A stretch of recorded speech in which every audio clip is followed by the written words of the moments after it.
Selamat datang di The Incredible, where incredible people share their incredible journey. Sebuah kolaborasi antara Asus dan CNN Indonesia didukung oleh Microsoft.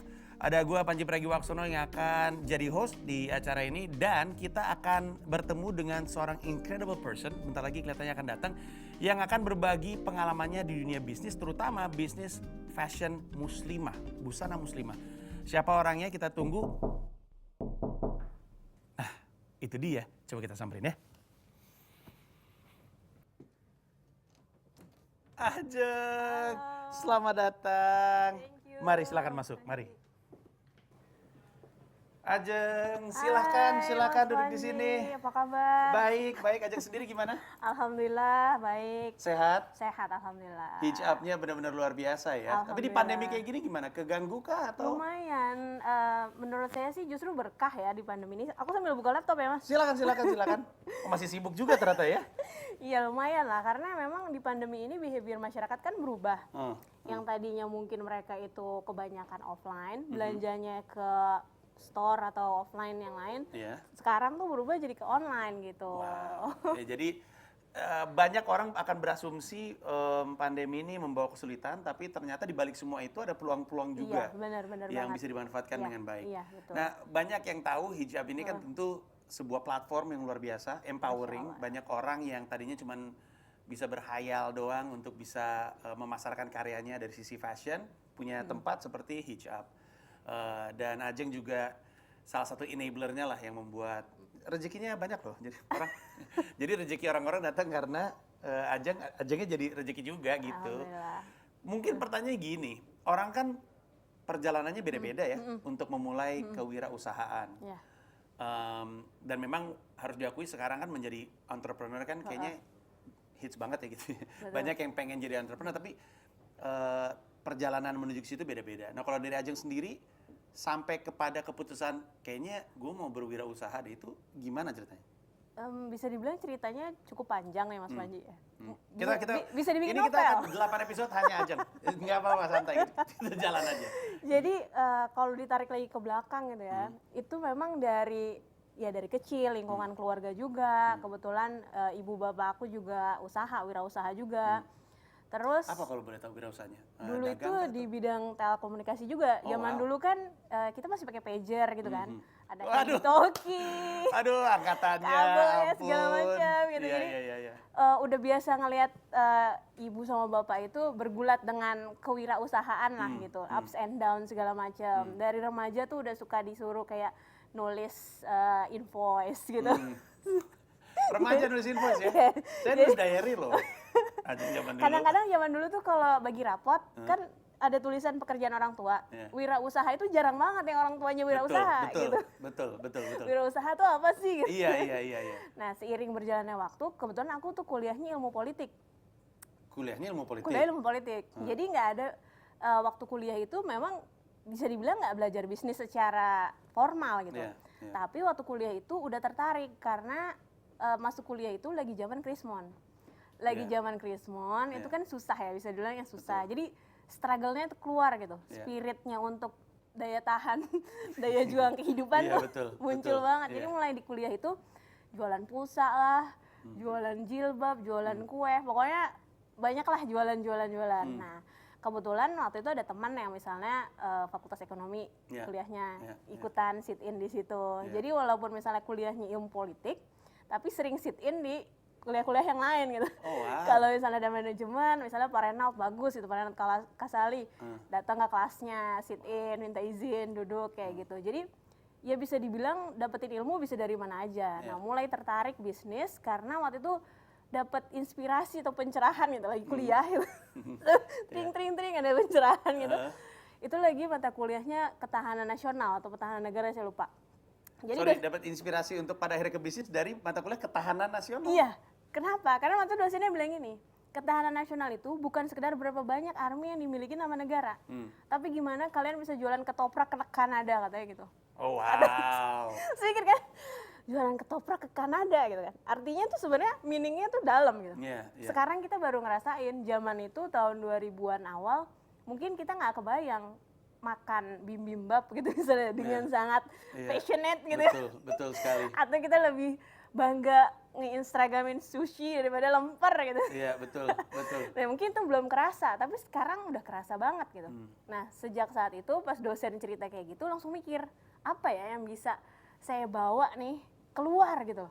Tapi ini punyanya Indonesia nih istilahnya gitu. Nah, waktu mikir gini, waktu itu kebetulan udah berjilbab juga. Terus teman-teman mulai banyak kan yang suka beli misalnya barang-barang branded gitu. Oh, kenapa Indonesia nggak bisa ya? Kan kita yang pakai jilbab gitu. Kita yang istilahnya bisa dibilang punya DNA-nya gitu. Mungkin dari kecil abis lahiran langsung pakai jilbab gitu kan. Iya, ada juga yang udah diarahin ke arah sana, betul. Pakai bedong kan. Iya, bedong, betul. Jadi sebenarnya kita udah punya DNA-nya untuk itu gitu. Jadi sebenarnya kalau misalkan pertanyaan kemudian kenapa wirausahanya ke busana muslimah, berarti turunannya adalah dari obrolan atau dari mata kuliah ketahanan nasional itu? Iya. Karena waktu itu udah mikir, terus dicatat ke notes gitu. Akhirnya kan kebawa terus kan. Walaupun misalnya udah selesai kuliah, terus misalnya kerja kemana, ke tempat A, B, C, D, F, G, tapi tetap ada pengen bikin sesuatu gitu. Nah, kebetulan waktu itu menikah sama Mas Zaki yang juga punya spirit entrepreneurship. Dan spirit yang gimana caranya kita bisa kontribusi juga nih ke Indonesia. Nah, alhamdulillah waktu itu ide tentang bikin platform ini disambut juga dengan sangat baik. Akhirnya kita mulai dari riset bareng, terus ya kita ngembangin juga, dibantulah sama suami juga gitu. Membangun bisnis support lah. bersama dengan membangun rumah tangga.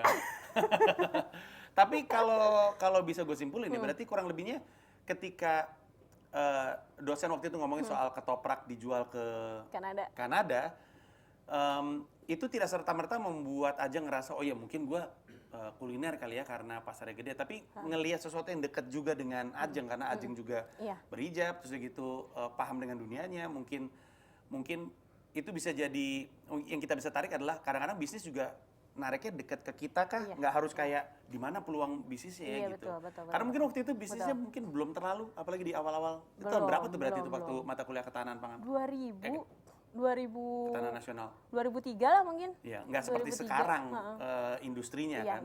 Jadi karena banyak orang yang suka bilang bisnis mulainya dari mana ya? Dari ngeliat peluangnya kah? Atau dari ternyata kalau Ajeng ya dari yang deket aja gitu kan. Iya. Wow. Nah, kalau nggak salah Ajeng kan sebelum akhirnya 100% bisnis, itu kan sebenarnya sempat kantoran. Tentu beda pasti, tapi apa ya, ekspektasinya ketika pindah ke dunia wirausaha apakah sama ataukah ternyata nggak seribet yang gue pikir gitu, atau ternyata ini jauh lebih ribet, mesti mikirin tanggal 25 biasanya kita deg-degan karena nerima, sekarang 25 deg-degan ada nggak ya untuk dikasih, beda nggak sih gitu ketika ngantor dan bisnis dan seperti apa gitu? Tentunya beda ya, dan waktu itu kan mulai bisnis umurnya 25 tahun. Jadi bisa dibilang lagi semangat-semangatnya gitu. Nah, waktu mulai awal bisnis itu istilahnya kita menggaji diri kita sendiri gitu. Dan harus berani resikonya. Kayak tadi ketakutan misalnya dulu biasanya dapat gaji, sekarang harus ngasih gaji gitu. Tapi justru semangatnya itu di gimana kita nge-grow bisnis gitu. Dan di bisnis itu sendiri ada value-nya kan, nggak cuma misalnya buat kita sendiri, tapi kita juga bisa impact ke yang lain gitu, kasih impact ke yang lain juga. Menarik tadi pertanyaan soal impact ke yang lain, karena gue sih dapat informasinya 90% karyawan di sana perempuan. Iya, 90%. Itu salah satu impact yang ingin dicapai. Apa tuh kira-kira? Sebenarnya gini ya, kayak misalnya tenan atau brand yang join ke hijab, itu kan biasanya mereka mungkin mulainya dari industri rumahan. Mungkin biasanya mereka melahirkan, terus harus resign dari kantor misalnya, tapi masih bisa tetap berkarya gitu. Jadi di situ ya salah satu unsur empowerment juga, di mana ya kita mungkin mereka sebelumnya cuma misalnya kerja buat dirinya sendiri kayak tadi ceritanya aku juga, tapi ketika bikin usaha sendiri mereka juga jadi bisa mempekerjakan beberapa orang atau mungkin dari tetangganya dulu. Bahkan ada yang cerita dia punya konveksi di Garut, itu penjahitnya sampai bisa bangun rumah gitu dari karena dapat orderan baju itu. Jadi kayak luar biasa banget sih. Mungkin gini, impact dari segi kayak tadi misalnya kantoran, dapat gaji bagus gitu misalnya. Tapi mungkin buat kita sama keluarga kita. Tapi ketika kita mempekerjakan orang, itu bisa punya impact lebih luas. Ini nggak sih waktu mulai berbisnis, ada perangai yang baru kelihatan muncul pas bisnis nggak? Kayak waktu kantoran, perangai itu nggak muncul karena mungkin resikonya nggak di kita gitu, resikonya di orang lain. Yeah. Pas mulai di bisnis, terus kita mulai ngerasa, gue baru ketemu nih sama karakter sedikit. Ternyata gue misalnya galak gitu misalnya, atau sebaliknya, gue baru sadar kayaknya gue rada sabar nih untuk jalanin bisnis. Apa sih gaya kepemimpinan yang baru kerasa muncul ketika mulai jalanin bisnis? Jadi memang gini ya, bisnis itu kan ups and down, tantangannya banyak. Dan di situ pasti ada stress level yang harus dihadapin. Asli. Bukan cuman kerja aja gitu kan. Tapi kalau bisnis owner itu stress levelnya mungkin lebih tinggi. Yeah. Nah, bahkan ada yang misalnya ngasih quotes gitu, kalau belum bangun tengah malam, terus belum stres, itu belum berada dalam titik yang udah ini banget nih. Nah, pastinya ada kayak gitu. Apalagi ya waktu itu mulai usaha masih umur 25 gitu kan. Yeah. Jadi ketika pernah ada sewaktu-waktu yang benar-benar ya stres levelnya tinggi, pernah tuh berubah karakternya. Agak jadi nggak sedikit cukup banyak marah.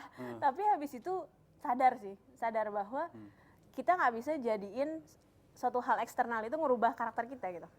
Jadi justru di situ tesnya gitu. Kalau misalnya dibalik lagi, justru tes yang diberikan sama Allah gitu, kita dikasih stress level ini, kita masih bisa nggak jadi tetap menjaga karakter yang baiknya itu gitu. Jadi justru di situ sih. Tapi itu saja sekarang udah nggak semarah-marah dulu.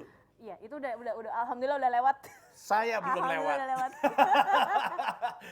Karena tadi kan kita sempat ngomongin ya bahwa kadang-kadang ketika kita menjalankan bisnis, kita suka masih kebangun tengah malam mikirin itu gitu. Gue kayaknya baru beberapa minggu yang lalu sempat rame di sosmed gara-gara gue bilang jam 00.44 gue masih mikirin kerjaan gitu. Terus tapi lama-lama gue pikir-pikir sebenarnya nggak terlalu aneh jam 00.44 atau tengah malam mikirin kerjaan, karena kadang-kadang kita suka mikirin yang kita sayang juga di jam-jam yang nggak jelas kan. Artinya kita emang sayang sama apa yang kita lakukan gitu. Kalau kita sepeduli itu dengan bisnis itu, ya wajar-wajar aja. Kadang-kadang akhir pekan juga masih.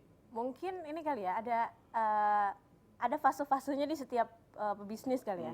Dan memang goals-nya itu sih emang ya pastinya kita pengen well-being kita semuanya bagus dong gitu. Dan gimana caranya kita ya memanage emosi, memanage waktu dan lain-lain supaya menemukan titik keseimbangan. Itu dia yang dicari-cari sama semua, titik keseimbangan. Tapi ketika menjalankan bisnis, apa yang terasa menjadi tantangan terbesarnya? Apakah itu tadi mengelola emosi, karena kalau kita nggak bisa menguasai diri kita sendiri agak susah untuk memimpin, ataukah aspek-aspek lain dari bisnis yang nggak kebayang? Karena banyak anak-anak muda yang mungkin saat ini lagi nonton, mereka mikir bisnis ide-ide kreatif, padahal kan execution segalanya. Di dalam execution ada tenaga kerja, HR dan segala macam. Apa tuh di bisnis yang merupakan tantangan yang buat gue ini sih yang terberat gitu? Jadi pastinya bisnis itu kan ada stage-stage-nya kan. Dari stage 1, stage 2 ke stage 3. Mungkin kalau yang stage 1 tuh baru mulai.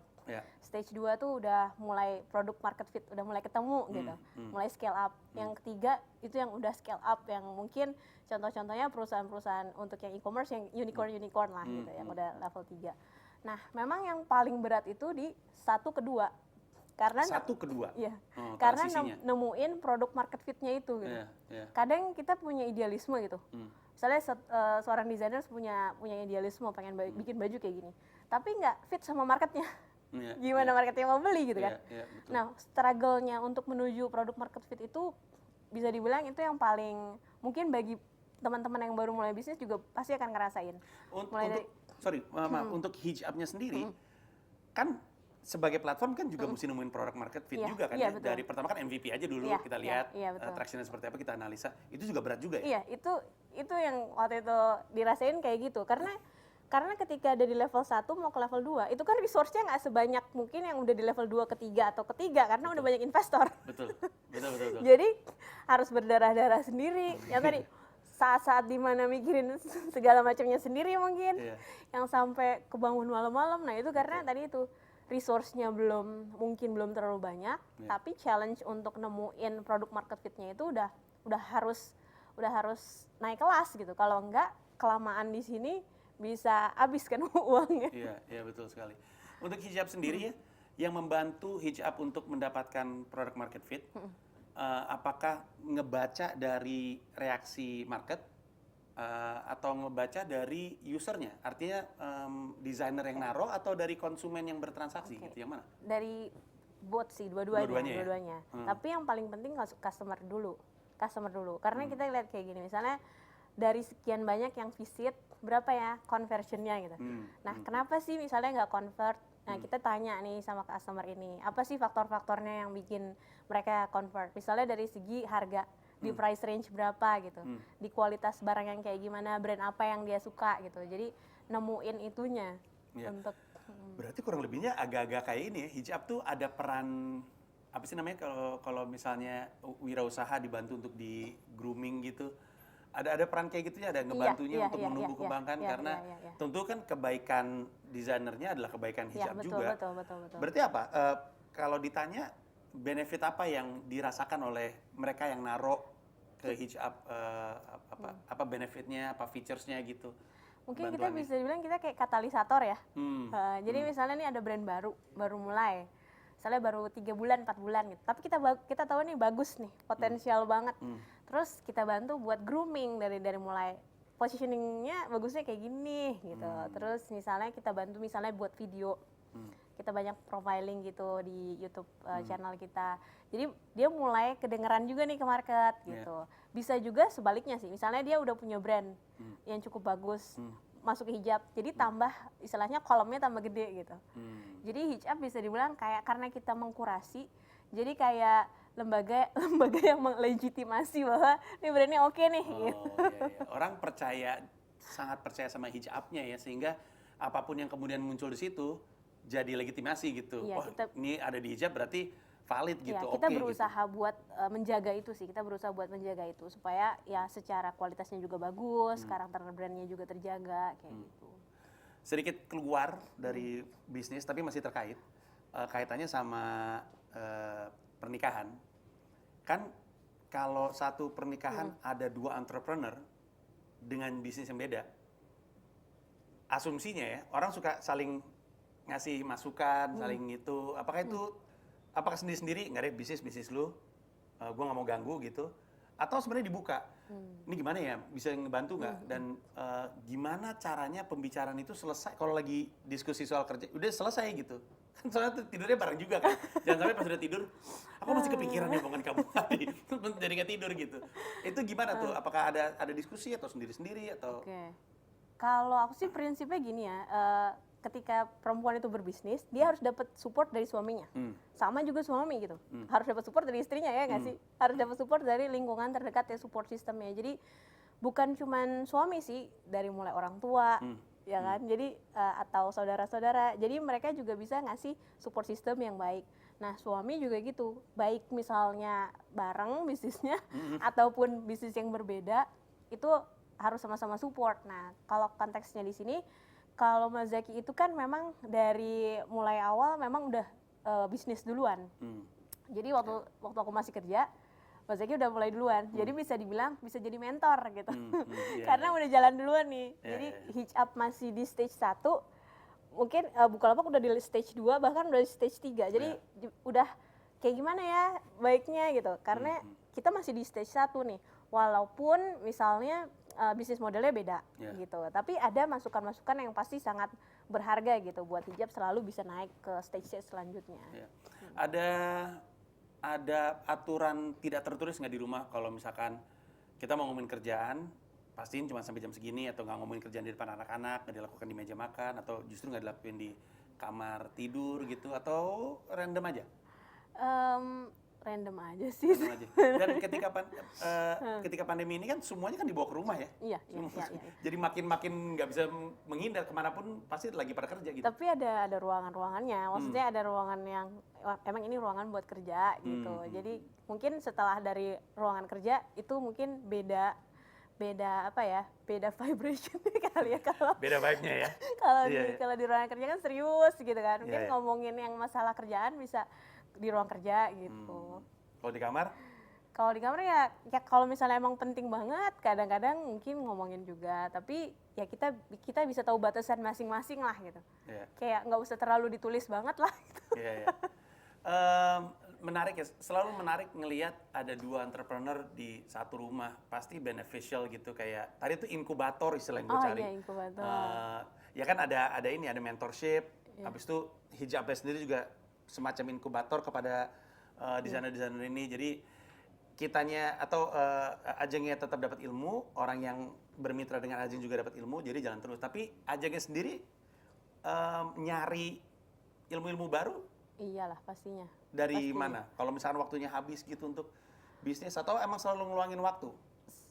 Bisa dibilang nonton sesuatu podcast. Gini, kita kadang-kadang kan punya pertanyaan. Nah, ketika punya pertanyaan ya kita langsung aja cari jawabannya gitu. Bisa dari mana aja sih resource-nya. Sekarang juga kan apalagi udah semuanya online kan. Kita bisa lihat di internet banyak banget lah.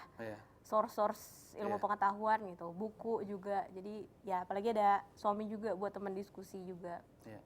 Emang makin kesini ya, terutama karena pandemi, dampaknya adalah kelahiran entrepreneurship yang cukup tinggi. Dibantu dengan ketersediaan teknologinya juga sekarang udah jauh. Kayak misalkan punya laptop gitu, atau akses internet ataupun sosmed, itu kan semua mempermudah. Sekarang gampang banget orang bikin website. Gampang banget. Jadi secara fasilitas ini adalah tahun atau masa-masa yang terbaik untuk jadi entrepreneur. Paling yang mesti diisi adalah keilmuannya gitu, karena ada fasilitas. Betul. Nah, kaitannya dengan pandemi adalah apa yang mengubah Hijab karena pandemi? Kita tadi sempat basa-basi sedikit ngobrol-ngobrol soal tadinya dikurasi dan dipilih, kemudian sekarang terbuka. Bisa cerita itu lagi? Iya, jadi kalau dulu tuh kita kurasinya bisa dibilang ketat lah gitu. Kita barangnya harus sampelnya taruh di kantor dulu, diperiksa dulu, pemotretan juga di kantor gitu, pakai timnya Hijab gitu. Nah sekarang kita udah mulai open gitu. Jadi tenan-tenan yang baru bergabung ini, brand-brand yang baru bergabung ini, mereka bisa melakukan photoshoot sendiri. Mereka bisa upload sendiri dari rumah mereka gitu. Jadi yang tadinya dilakukan sama Hijab itu bisa dilakukan sama mereka. Dan mereka bisa ngirim langsung dari mereka sendiri gitu. Ini karena mengakomodir mereka yang benar-benar butuh untuk berwirausaha gitu kali ya, karena pandemi gitu. Iya, itu juga, dan memang dengan kondisi pandemi ini kita kan sekarang ngurangin kontak kan. Iya benar. Kalau semakin banyak foto yang harus dilakukan di kantor kan itu juga nggak bagus. Jadi kita justru dengan seperti ini kita alhamdulillah grow-nya juga jadi makin bagus gitu. Kalau busana muslimah ya, itu hitungannya fast fashion? Ada beberapa yang fast fashion, ada yang beberapa justru yang dia sustainable fashion. Tergantung milihnya, tergantung brand itu milihnya bahan yang mana, tergantung pilihan para brand itu sendiri sih. Gue kan rada kurang paham ya. Itu gue nanya fast fashion juga karena tulisannya di sini. Bedanya fast fashion sama sustainable fashion itu apa sebenarnya? Jadi, mungkin yang nonton juga nggak tahu. Gue membantu lu gitu biar rasa penasaran lu terakomodir sama gue. Jadi mungkin kalau fast fashion itu yang mana mereka punya koleksi itu cepat gitu keluarnya. Ada yang setiap bulan ngeluarin koleksi baru. Ada yang bahkan setiap minggu ngeluarin koleksi baru. Nah itu kan punya impact, misalnya karena sirkulasinya cepet, mungkin orang jadi kayak, oke, gue beli yang baru, yang lama dibuang gitu kan, sehingga sampahnya semakin banyak. Nah yang sustainable fashion tuh dia consider itu, gimana caranya dia menghasilkan produk fashion tapi nggak nyampah gitu. Tapi consider lingkungan gitu. Tapi bisa juga dilakukan dengan memilih bahan yang ramah lingkungan misalnya, kayak gitu. Nah, gimana caranya desainer-desainer yang naruh karyanya, bisnisnya di Hijab bisa terus ngejar tuh, kalau misalkan kita mau itu sustainable ataupun fast fashion, itu kan ada semacam tren yang mesti disusul gitu, dikejar gitu. Gimana tuh cara mereka biasanya? Atau dari Hijabnya sendiri ngasih masukannya seperti apa?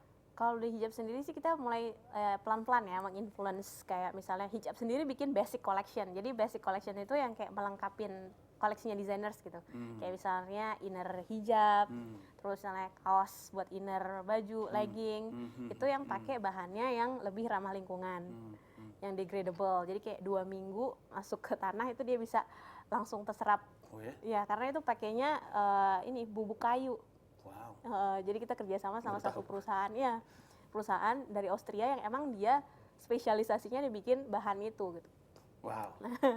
Kita pelan-pelan influence-nya karena kita nggak bisa istilahnya kayak merubah dengan membalikan telapak tangan, agak susah gitu, karena ini kan industri yang udah terbentuk gitu, bahan sendiri atau benang sendiri kita udah punya industri yang besar di situ kan, jadi untuk ngerubah dari hulu ke hilir perlu waktu gitu.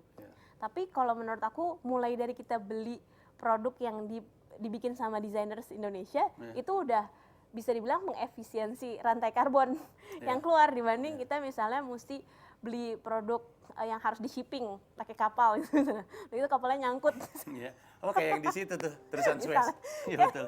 Jadi kan banyak karbon yang keluar. Jadi dengan kita misalnya mengefisiensikan rantai industri itu di Indonesia, itu bagus banget sih kalau menurut aku ya. Tapi bahwa tadi Ajeng cerita bermitranya sama sebuah perusahaan di Austria, berarti mungkin itu jadi pemancing semangat juga untuk entrepreneur Indonesia bahwa peluang juga nih untuk kita mengembangkan bisnis ke arah sana gitu. Iya.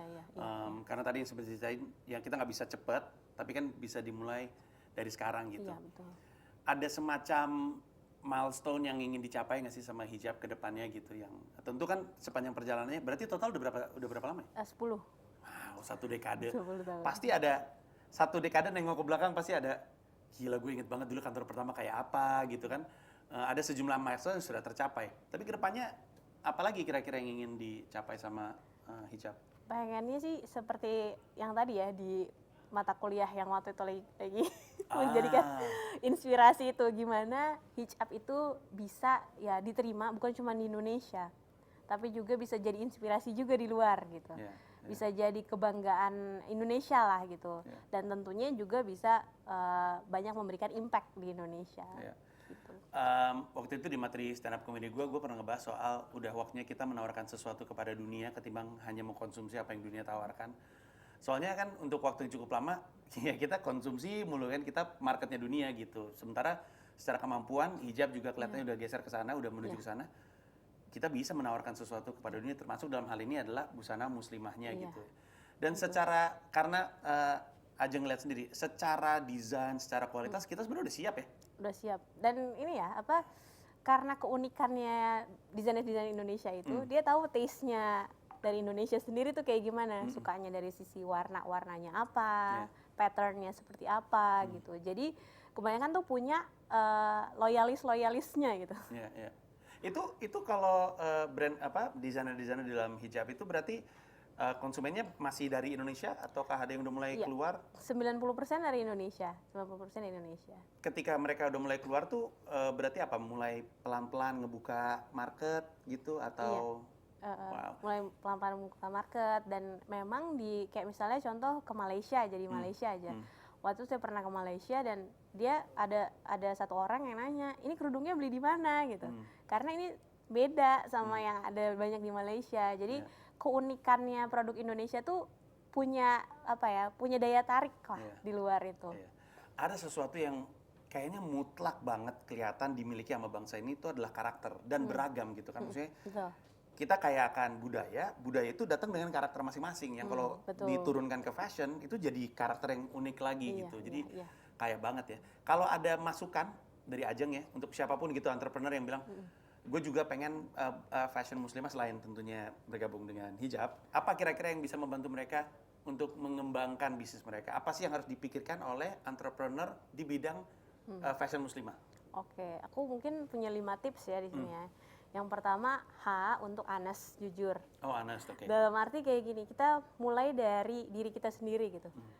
Jadi apakah itu merupakan bagian dari passion kita? Karena emang dalam dunia entrepreneur itu, kalau kita nggak mulai dari kita sendiri, why yang kuat dari kita sendiri, itu ya kedepannya pasti banyak tantangan. Dan ketika kita menghadapi tantangan itu, kita akan mudah goyah ketika dari diri kita sendiri why-nya nggak kuat gitu. Jadi honest terhadap jawaban akan why-nya itu. Itu penting banget gitu yang satu. Terus yang kedua, untuk inovatif. Untuk inovatif. Inovatif. Jadi sekarang itu kan market udah punya banyak produk gitu. Kalau kita mau bisnis dan kita masukin barang yang sama, nggak ada nilai tambahnya, terus value apa yang harus ditukar sama customer gitu. Jadi harus ada unsur inovasinya. Inovasi apa yang diberikan gitu. Dan di sini memang inovasi itu butuh banyak ilmu lah gitu. Kita harus banyak research, kita harus banyak lihat market, apa nilai tambah yang bisa diberikan. Nah, J. Just do it, lakuin aja. Oh gitu. Lakuin aja, just do it, lakuin aja. Kenapa? Orang banyak ngeremnya, gue perhatiin gitu ya, kalau mau bisnis tuh kayak nahan-nahan gitu, ragu-ragu gitu ya. Waktu masih kuliah gitu juga, dan kenapa ini jadi tips yang ketiga, karena gini, waktu masih kuliah, kan suka banget ikutan seminar. Betul. Seminar entrepreneurship ikutin. Waktu itu pembicaranya Om Bob Sadino. Oh wow. Terus ada yang nanyanya susah banget, jelimet banget gitu. Tapi ini, terus dipanggil ke depan, ke panggung, terus didorong. Udah lakuin aja. Kadang-kadang kita mungkin ilmu kita terlalu banyak gitu mungkin. Atau mungkin ada ketakutan yang harus di-manage, tapi kita nggak bakalan bisa melewati itu tanpa kita melakukannya gitu. Sama kayak kita misalnya belajar berenang atau belajar naik sepeda. Jadi kegagalan itu perlu gitu, kalau bisa dibilang penting. Karena di Indonesia itu mungkin budaya kegagalan itu nggak di-embrace, mungkin beda sama mungkin di Silicon Valley gitu misalnya, atau di Amerika gitu. Jadi kita kadang-kadang perlu buat mencoba kegagalan. Ketika kita gagal, kita jadinya belajar. Paling nggak kita belajar, oh kayak gini. Apalagi Indonesia sekarang kan banyak generasi muda ya, millennials. Ya emang kita harus cobain dulu gitu. Harus berani nyoba gitu. Sebelum kita geser ke U-nya, sebenarnya tadi Ajeng juga ada sempat cerita bahwa Ajeng sendiri aja di hijab juga mulai dengan MVP gitu, minimum viable products gitu. Kebanyakan orang tuh berpikir produknya tuh atau lainnya harus sempurna gitu. Padahal mulai dari yang paling minimum yang kita bisa lakukan, terus kita lihat apa yang kita bisa perbaiki, kita tambahin gitu kan. Jadi emang kuncinya adalah ya semua juga bertumbuh gitu. Kayak waktu awal-awal bikin foto pemotretan, foto fashion gitu kan. Ya gimana, coba aja gitu. Tapi kita lihat-lihat, oke ini yang kurang ini, oh, kalau modelnya kayak gini ya, kita jadi bisa testing gitu, kita bisa A/B testing gitu istilahnya. Terus yang keempat untuk unik. Ini juga penting karena kita harus nemuin apa sih DNA kita yang ngebedain sama yang lain. Karena dalam bising banget kompetitor gitu ya. Iya, karena sekarang mungkin market udah dibanjiri dengan banyak produk. Betul. Apa sih uniqueness-nya? Apa sih karakter yang membedakan sama yang lain gitu. Kayak misalnya hijab e-commerce khusus buat busana muslim gitu. Mungkin ada banyak e-commerce yang lain, tapi yang membedakan hijab sama yang lain adalah di sini curated untuk baju muslim gitu, hijab. Nah, terus yang kelima, kuncinya tuh curatednya itu tadi ya. Iya. Yang kelima, ini walaupun terakhir tapi ultimate nih. P untuk pray. Berdoa. Oke. Berdoa karena gimana ya? Dunia ini penuh dengan ketidakpastian. Asli, ini pandemi salah satunya. Gue pikir P pandemi enggak ya? Iya. Pray ya? Pray, karena kalau misalnya kita cuma ngandelin ke diri kita sendiri, kita bakalan gampang stres. Kayak itu tadi, momen-momen ketika dulu-dulu itu yang waduh pokoknya stressful, karakter bisa berubah karena kondisi mungkin yang sangat stressful itu. Tapi kalau kita balik lagi, oh ternyata itu ujian gitu. Oh ternyata jawabannya ada kok sebenarnya gitu.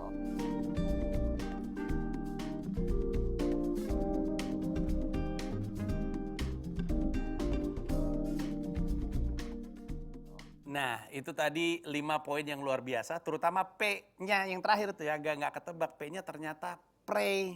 Saya pikir pandemi, tidak mungkin Panji. Tapi itulah tadi incredible quotes dari incredible people. Kali ini adalah Ajeng. Moga-moga bisa ngasih incredible insights juga untuk Anda dalam membangun bisnis. Nah, berbicara tentang sesuatu yang incredible, ada Info Today's Incredible Laptop. Ini sesuatu yang jadi rekomendasi gue pribadi, karena gue rasa device ini juga pas sama gue untuk kebutuhan gue, seorang multitasker. Sekali waktu bisa ngerjain beberapa hal, dilakukan sepanjang hari, setiap hari. Ini adalah Asus ZenBook Duo 14 UX 482, merupakan series terbaru dari lini ZenBook series yang didukung dengan Windows Hello. Dual screen, 100% sRGB color gamut Pantone validated display dengan layar utama yang memiliki screen to body ratio sebesar 93%. Kemudian dilengkapi juga dengan AIPT, Asus Intelligent Performance Technology, yang bisa nge-boost performance saya, lo, semuanya sampai 40%. Ajeng, terima kasih banyak atas waktunya untuk ngobrol-ngobrol. Dan inilah dia episode The Incredibles kali ini. Semoga bisa ngasih incredible insight untuk lo, dan kita akan ketemu di The Incredibles episode berikutnya. Thank you. Bye-bye.